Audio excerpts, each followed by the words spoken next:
Welcome to VLAN channel. இப்போ 10th நம்ம சோஷியலோட important கொஸ்டின்ஸை பார்த்துட்டு இருக்கோம்.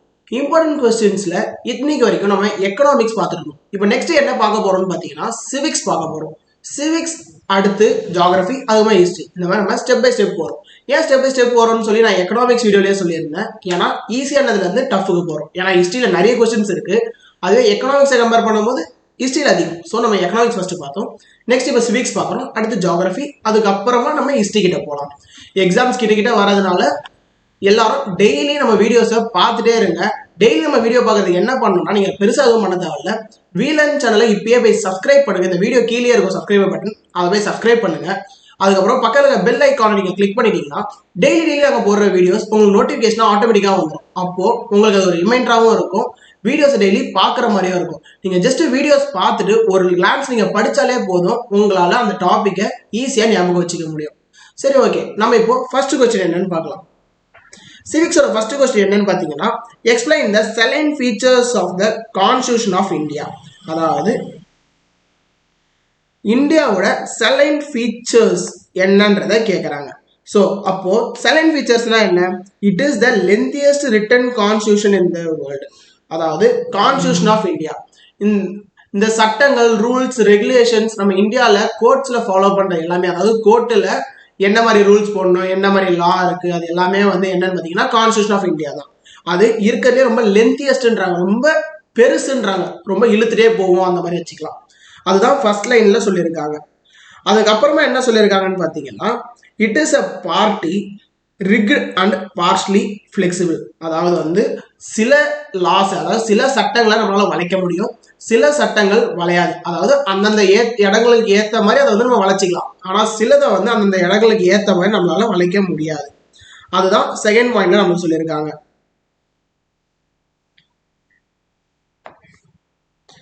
தேர்ட் என்ன சொல்லியிருக்காங்கன்னா, it makes India as a secular state. அதாவது ஒரு தனித்துவமையான ஸ்டேட்டா மாத்தி இருக்கு. It provide single citizenship. அதாவது இந்தியாவில் இருக்க மொத்த பேருமே இந்தியாவோட குடியுரிமை பெற்றவர்கள் தான். அப்போ எல்லாருக்குமே ஒரு சிங்கிளான ஒருமையான சிட்டிசன்ஷிப் கிடைச்சிருக்கு. ஃபோர்த் பாயிண்ட் என்ன சொல்லியிருக்காங்கன்னா, fifth point, it provide federal form of government. அதாவது ஒரு தனிப்பட்ட சட்டங்களை கொண்ட government.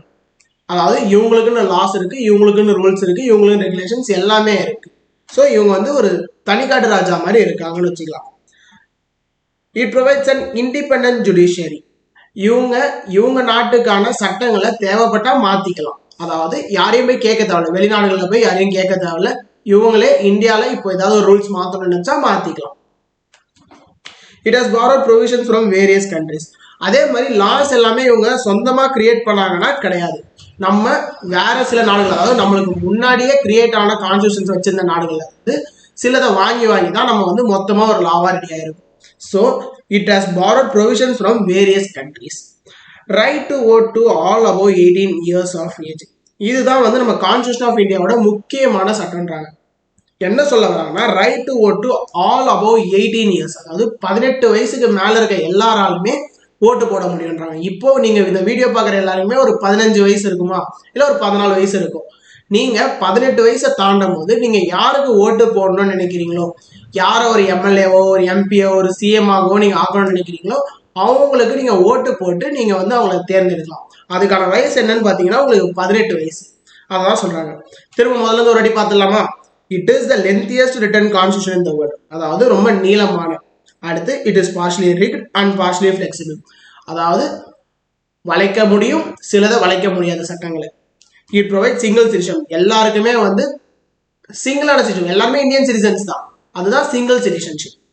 It provides federal form of government. It provides an independent judiciary.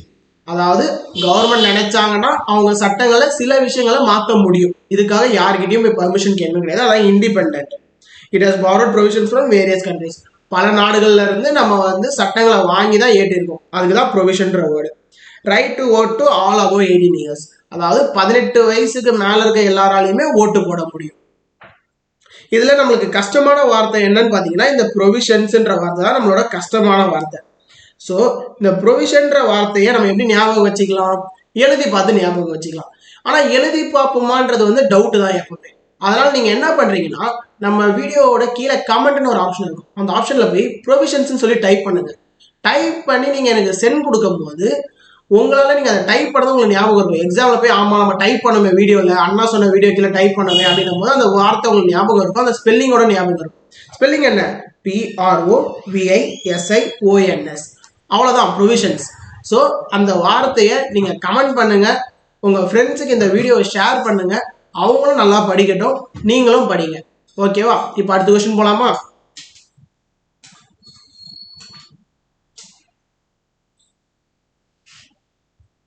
Okay, இப்போ நம்ம செகண்ட் கொஸ்டின் என்னன்னு பார்க்கலாம்.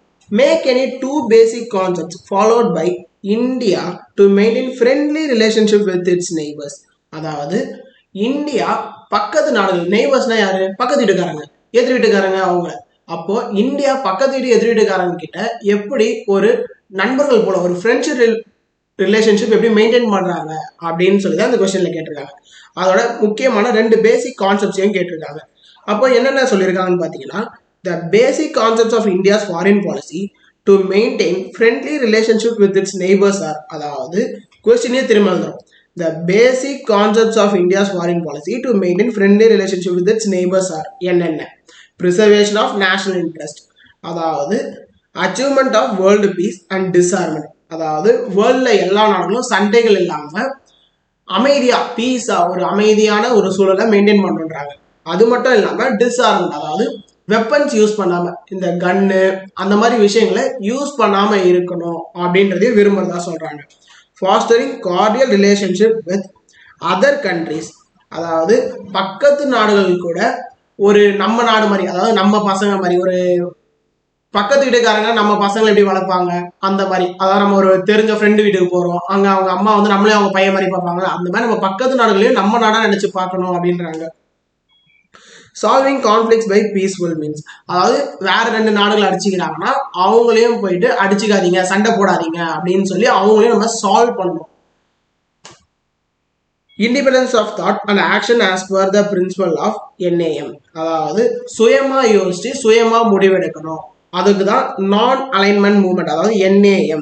இது என்னன்றதை வந்து நம்ம நெக்ஸ்ட் வர கொஸ்டின்ஸ்ல பார்க்கலாம். நான் அலைன்மெண்ட் மூவ்மெண்ட் உங்களுக்கு ஒரு தனி கொஸ்டினாவே இருக்கு. ஸோ நான் அந்த கொஸ்டின் வரும்போது நான் ஃபுல்லாக டீடைலாக சொல்கிறேன். இப்போ நீங்கள் வெறும் NAM ஞாபகம் வச்சுக்கோங்க, இல்லை நான் அலைன்மெண்ட் மூவ்மெண்ட் ஞாபகம் வச்சுக்கோங்க. Equality in conducting international relations, anti colonialism, anti imperialism and anti racism, அதாவது எந்த விதமான அடிமைத்தனம், அதாவது மற்ற நாடுகளும் போய் அடிமைத்தனம் பண்றது, அதாவது நம்மளை வந்து இப்போ பிரிட்டிஷ் நம்மளை வந்து ரூல் பண்ணாங்க, அந்த மாதிரி நம்ம போய் எந்த நாடையும் ரூல் பண்ணக்கூடாது, எந்த நாடையும் மிரட்டக்கூடாது, துன்புறுத்தக்கூடாது, அந்த மாதிரி எதுவும் பண்ணாம அமைதியா இருக்கணும். அப்போதான் வந்து நம்ம பக்கத்து நாடுகள் நம்மளும் ஃப்ரெண்ட்லியா இருப்போம் அப்படின்னு சொல்றாங்க. பாலிசி ஆஃப் டிஸ்ஆர்மெண்ட், பாலிசி ஆஃப் டிஸ்ஆர்மெண்ட்ல என்னன்னா வந்து நியூக்ளியர் வெப்பன்ஸை பத்தி கேள்விப்பட்டிருப்பீங்க. அதாவது நியூக்ளியர் பாம், ஜப்பான் மேல ஹிரோஷிமா குண்டு, அதெல்லாம் கேள்விப்பட்டிருப்பீங்க, நீங்க இங்கிலீஷ்ல படிக்கும் போது பார்த்துருப்பீங்க. அந்த மாதிரி நியூக்ளியர் பாம்பை எந்தவித சூழ்நிலையிலையும் நம்ம ஃபர்ஸ்ட் எந்த நாடு மேலேயும் யூஸ் பண்ணக்கூடாது. அதுக்குன்னு அவங்க நம்ம மேல அடிச்சாங்கன்னா நம்ம கம்முன்னு இருக்கணும்னு கிடையாது, செகண்டா யூஸ் பண்ணிக்கலாம். ஃபர்ஸ்ட் அவங்க நம்ம யூஸ் பண்ணதுக்கு அப்புறம் நம்ம செகண்டா யூஸ் பண்ணிக்கலாம். அப்பயும் ஒரு பெரிய ஆபத்து வர மாதிரி நம்ம யூஸ் பண்ணக்கூடாது. அதுதான் வந்து பாலிசி ஆஃப் டிஸ்ஆர்மெண்ட். இது நீங்க முக்கியமா எழுதி ஆகணும். இதை நல்லா ஞாபகம் வச்சுக்கோங்க. நான் லாஸ்டா சொல்றேன் திரும்ப இன்னொரு வாட்டி. அதுக்கு அடுத்து என்னன்னு பாத்தீங்கன்னா, fostering cordial relationship with other countries to leverage international partnership for India's domestic development, அதாவது பக்கத்து நாடுகள் கூட ஒரு கார்டியல் ரிலேஷன்ஷிப், அதாவது நம்ம நாட்டு பொருள்களை அவங்க நாட்டுக்கு கொடுக்கறது, அவங்க நாட்டு பொருள் நம்ம நாட்டுக்கு வாங்கிக்கிறது, அந்த மாதிரி நம்மளோட டொமஸ்டிக், அதாவது நம்ம நாட்டில் தயாராகிற பொருட்களை பக்கத்து நாடுகளுக்கு கொடுத்து அங்கிருந்து அவங்க நாட்டு பொருளை வாங்கி நம்மளை டெவலப் பண்ணிக்கிறது. இதுதான் செகண்ட் பாயிண்ட். இந்த கொஸ்டினை பொறுத்த வரைக்கும் நம்ம எப்படி பக்கத்துல நாடுகளுக்கு ஃப்ரெண்ட்லியா இருக்கணும், அதான் விஷயமே. இதுல முக்கியமா நீங்க ஞாபகம் வச்சுக்கிறது, நம்ம வெப்பன்ஸ் யூஸ் பண்ணக்கூடாது, பக்கத்து நாடுகள் சண்டை போட்டாலும் நம்மளுக்கு என்னன்னு விட்டுறக்கூடாது, அதுலயும் நம்ம பீஸை மெயின்டைன் பண்ணணும். அதுக்கப்புறம் NAM நான் அலைன்மெண்ட் மூவ்மெண்ட், இதை நீங்க நல்லா ஞாபகம் வச்சுக்கோங்க. இந்த பாயிண்ட் எழுதுறீங்கன்னா உங்களுக்கு ஒரு கெயினா இருக்கும். அது மட்டும் இல்லாமல் பாலிசி ஆஃப் டிஸ்ஆர்மெண்ட், இந்த டிஸ்ஆர்மெண்ட் இந்த வேர்டு வந்து உங்களுக்கு கஷ்டமா இருக்கும். ஸோ இந்த வேர்டை நான் ஃபர்ஸ்ட் கொஸ்டின்ல சொன்ன மாதிரியே DISARMAMENT இந்த வேர்டை போய் கமெண்ட்ல டைப் பண்ணுங்க, உங்களுக்கும் ஞாபகம் இருக்கும், ஈஸியா எக்ஸாம்ல எழுதலாம். இந்த முக்கியமான கீவேர்ட்ஸ் எழுதுனாதான் நம்மளுக்கு மார்க்கே. சோஷியலை பொறுத்த வரைக்கும் நம்ம கதை எழுதலாம், ஆனா வந்து முக்கியமான வேர்ட்ஸ் முக்கியம். வேர்ட்ஸ், அந்த வேர்ட்ஸ் முக்கியமாக இருந்து நீங்கள் அதை அண்டர்லைன் பண்ணி எழுதினாலே உங்களுக்கு மார்க் கிடைச்சிடும். ஸோ அந்த வேர்ட்ஸை நீங்கள் கமெண்ட் பண்ணுங்கள். அதுமாதிரி ஃபாஸ்டரிங் காரிலேஷன்ஷிப் வித் அதர் கண்ட்ரிஸ், பக்கத்து நாடுகள் கூட ஒரு நட்பை வந்து நீங்கள் மெயின்டைன் பண்ணிகிட்டே இருக்கணும். இதோட உங்களுக்கு செகண்ட் கொஸ்டின் முடிஞ்சது. நம்ம தேர்ட் கொஸ்டின் என்னன்னு பார்க்கலாம். தேர்ட் கொஸ்டின் என்ன கொடுத்துருக்காங்க பார்த்தீங்கன்னா, discuss the financial and judicial powers of the governor. அதாவது கவர்னரோட ஃபினான்ஷியல்னா என்ன, பணம் சம்மந்தப்பட்ட விஷயங்கள், ஜுடிஷியல்னா சட்டம் சம்மந்தப்பட்ட விஷயங்கள். அப்போ பணம் மற்றும் சட்டம் சம்பந்தமான விஷயங்கள்ல இவருக்கு என்ன பவர் இருக்கு அப்படின்றதான் கொஸ்டின். இந்த கொஸ்டினை ஃபினான்ஷியல் பவர்ஸ், ஜுடிஷியல் பவர்ஸ்ன்னு சொல்லி நம்ம ரெண்டா பிரிக்கலாம். ஃபர்ஸ்ட் ஃபினான்ஷியல் பவர்ஸ்க்கு ஒரு 4 பாயிண்ட் இருக்கு, ஜுடிஷியல் பவர்ஸ்க்கு ஒரு 4 பாயிண்ட் இருக்கு. ஸோ 4 மொத்தம் 8 பாயிண்ட் படிச்சா இந்த 5 மார்க் கம்ப்ளீட் ஆயிடுது. ஸோ நம்ம ஃபர்ஸ்ட் கொஸ்டினோட ஃபினான்ஷியல் பவர்ஸ்ல நம்ம என்னென்ன கொடுத்துருக்காங்க பார்க்கலாம். State legislature should get is approval to introduce budget. அதாவது state government should get his approval to introduce budget. பட்ஜெட்ன்ற விஷயம் என்னன்னு பார்த்தீங்கன்னா, இந்த வருஷத்துக்கு எவ்வளோ செலவு பண்ண போறாங்க ஸ்டேட் கவர்மெண்ட், அதுதான் வந்து பட்ஜெட். அதை அவங்க கணக்கு போட்டு வச்சிருப்பாங்க. அதை இவர்கிட்ட போய் அப்ரூவல் பர்மிஷன் வாங்கிட்டு தான் இவங்க இந்த பட்ஜெட்டையே வந்து வெளியிடணும். அதுதான் first point. State legislature should get his approval to introduce budget. Second, money bills can be introduced only with his prior recommendation. அதாவது மணி பில்ஸ் எல்லாமே இவரோட முன்னாடியே ரெக்கமெண்டேஷன், இவர் முன்னாடியே ரெக்கமெண்ட் பண்ணியிருந்தா மட்டும்தான் வந்து இதை வெளியிடவே முடியும். So money bills can be introduce only with his prior recommendation. இவர் முன்னாடியே சொல்லியிருந்தா மட்டும்தான் இவங்களால அதை வந்து வெளியிட முடியும். Third, no demand for any grant can be made except on his recommendation. இவர் வந்து கிராண்டுக்கு ரெக்கமெண்ட் பண்ணியிருந்தா மட்டும்தான் இவங்களால அந்த டிமாண்டையே கிரியேட் பண்ண முடியும்னு சொல்றாங்க. கிராண்ட்னா என்னன்னு பார்த்தீங்கன்னா வந்து எக்ஸஸ் மணி, அதுக்கு இவர் ரெக்கமெண்ட் பண்ணியிருந்தா மட்டும்தான் இவங்களால அதை வந்து உருவாக்கவே முடியும். He constitutes a financial commission to review the financial position. அதாவது ஸ்டேட் கவர்மெண்ட், தமிழ்நாடு கவர்மெண்ட் இருக்காங்கன்னா இவங்க கிட்ட எவ்வளோ பணம் இருக்கு, எவ்வளோ பணம் செலவு பண்ணிட்டு இருக்காங்க, என்னென்ன மாதிரி செலவெல்லாம் பண்ணிட்டு இருக்காங்க, இது எல்லாத்தையுமே இவர் ஒரு கமிட்டி, அதாவது இவர் ஒரு குரூப் ஃபார்ம் பண்ணி இவங்க என்ன பண்றாங்கன்றத வந்து செக் பண்ண முடியும். அதுதான் 4 பாயிண்ட். ஃபர்ஸ்ட், பட்ஜெட் வந்து இவர்கிட்ட பர்மிஷன் வாங்கிட்டு தான் வெளியிட முடியும். அடுத்து இவரோட ரெக்கமெண்டேஷன் படி தான் வந்து மணி பில்ஸ் எல்லாமே வெளியில வரும். இவர் ரெக்கமெண்ட் பண்ணால் மட்டும்தான் கிராண்டியை கிரியேட் பண்ண முடியும். அண்ட் தென் வந்து ஃபினான்ஷியல் கமிஷன் இவர் செட் பண்ணி ஃபினான்ஷியல் பொசிஷன்ஸை ஆராய்ச்சி பண்ண முடியும். ஸோ இதோட ஃபினான்ஷியல் பவர்ஸ் முடியுது. அடுத்து judicial powers. He appoints the Attorney General of the state. Attorney general உங்களுக்கு 2 மார்க் கொஸ்டின். ஸோ அந்த அட்டார்னி ஜெனரல்ன்ற வேர்டை வந்து நல்லா நீங்கள் ஞாபகம் வச்சுக்க முடியும். He appoints the Attorney General of the state. He appoints judges to the subordinate courts. அதாவது இந்த டிஸ்ட்ரிக்ட் கோர்ட்னு சொல்லுவாங்க. ஒரு டிஸ்ட்ரிக்ட்க்கு ஒரு கோர்ட் இருக்கும், சபார்டினேட் கோர்ட்ஸ் இருக்கும். அது எல்லாத்துக்குமே ஜட்ஜு வந்து இவர் தான் வந்து அப்பாயிண்ட் பண்ணுவார். And then appointing the chief justice of the high court with this consultation. அதாவது இது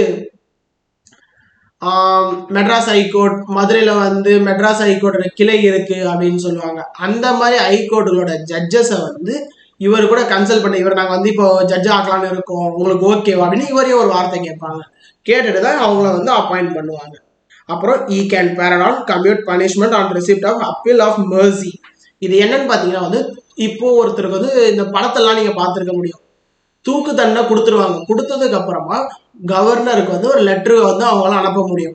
இந்த மாதிரி வந்து எனக்கு வந்து தூக்கு தண்டனை கொடுத்துட்டாங்க, நான் திருந்தி வாழ நினைக்கிறேன் அப்படின்னு சொல்லி அவங்க லெட்டர் கொடுத்து அதை அக்செப்ட் பண்ணாருன்னா அவர் வந்து அந்த தூக்கு தண்டனையை கேன்சல் பண்ண முடியும். அதுதான் வந்து he can pardon commute punishment on receipt of appeal of mercy. அதாவது அவர் மனசு வச்சு அவர் மனசாட்சி வந்து ஒத்துக்குச்சுன்னா அவரால் அதை பண்ண முடியும். அதுதான் he can pardon. So 4 point. இதில் நீங்கள் கஷ்டமான வேர்டு நீங்கள் பார்த்தீங்கன்னா வந்து லாஸ்ட் லைன் தான், he can pardon appeal for mercy. இந்த மாதிரி வேர்ட்ஸை வந்து நீங்கள் ஈஸியாக ஞாபகம் வச்சுக்கிறதுக்கு நம்ம சேனலில் போயிட்டு நீங்கள் கமெண்ட் பண்ணுங்கள். கமெண்ட் பண்ணிங்கன்னா வந்து உங்களுக்கு ஈஸியாக ஞாபகம் இருக்கும். ஞாபகம் வந்து நீங்கள் எழுதி பார்த்தாலே வரும். ஆனால் எழுதி பார்க்கணும்னு நினச்சி எடுத்து வைப்போம், எழுதி பார்க்க மாட்டோம். ஸோ நீங்கள் டைப் பண்ணுறதுக்கு ஒரு 2 or 3 மினிட்ஸ்லாம் ஆகாது, வெறும் 2 or 3 செகண்ட்ஸ் தான் ஆகும். அந்த 2 or 3 செகண்ட்ஸ் யூஸ் பண்ணிங்கன்னா உங்களுக்கு ஒரு 5 மார்க் காப்பாற்றும். ஸோ அதை நீங்கள் பண்ணலாம். அண்ட் தென் ஆல்சோ இந்த வீடியோவுக்கு நீங்கள் லைக் போடாமல் பார்த்துட்டு இருப்பீங்க, லைக் போடுங்க. உங்கள் ஃப்ரெண்ட்ஸ் நிறைய பேர் நீங்கள் வந்து இந்த வீடியோஸை ஷேர் பண்ணவே மாட்டீங்க. ஷேர் பண்ணாம நீங்க மட்டும் பார்த்து நீங்க மட்டும் படிச்சா போதும்னு நினைக்கிறீங்க. நீங்க மட்டும் படிச்சீங்கன்னா உங்களுக்கு நல்லது. ஆனா உங்க ஃப்ரெண்ட் வந்து 11th வந்து உட்காரப்போ உங்க பக்கத்துல உட்கார மாட்டான். ஸோ நீங்க உங்க ஃப்ரெண்ட்ஸுக்கு இந்த வீடியோஸை ஷேர் பண்ணுங்க. அவனும் படிச்சு உங்க கூட 11th அவனும் வரணும்னு சொல்லி நினைங்க. அண்ட் தென் 4th கொஸ்டின் பார்க்கலாமா? Discuss the core determinants of India's foreign policy.